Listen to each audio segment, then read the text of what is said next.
Telugu Desam party అభిమానులు, జనసేన అభిమానులు, Bharatiya Janata party అభిమానులు అందరికీ నా హృదయపూర్వక నమస్కారాలు.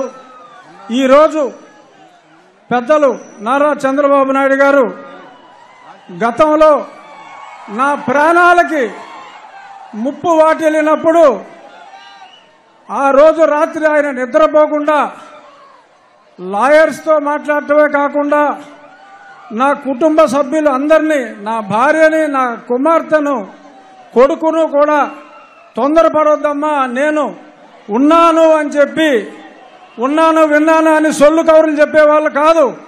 నిజంగా ఆయన నాకు ఉన్నారు, నిజంగా ఆయన నా ఆక్రోశం విన్నారు కాబట్టి ఇప్పుడు ఆయన చెప్పినట్టు నేను మీ ముందు బ్రతికున్నా. సో కాబట్టి నేను ఆయనకి ఎంతో రుణపడి ఉన్నాను. ఇక నుంచి కొన్ని కారణాల వల్ల నేను 4 ఏళ్లు దూరంగా ఉండవలసి వచ్చింది. అయినా చంద్రబాబు నాయుడు గారి చొరవతో ఈరోజు నేను మళ్ళీ మీ ముందుకు రావడం జరిగింది.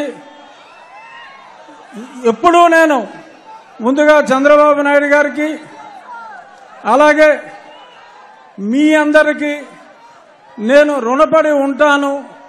మీ రుణం నేను తీర్చుకుంటాను. అతి త్వరలో జూన్ 4వ తారీఖు ప్రపంచం సృష్టించబోతున్నారు నారా చంద్రబాబు నాయుడు గారు. అలాగే ఆయనకి తోడుగా పవన్ కళ్యాణ్ గారు, పైన నరేంద్ర మోడీ గారు. ఈ కలయిక నేను సంవత్సరంగా చెప్తున్న త్రిమూర్తుల కలయిక ఉంటుంది అని.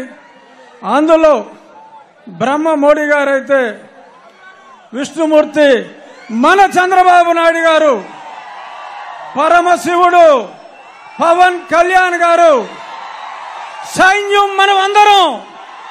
జై తెలుగుదేశం, జై చంద్రబాబు నాయుడు గారు, జై మోడీ, జై పవన్ కళ్యాణ్. Thank you.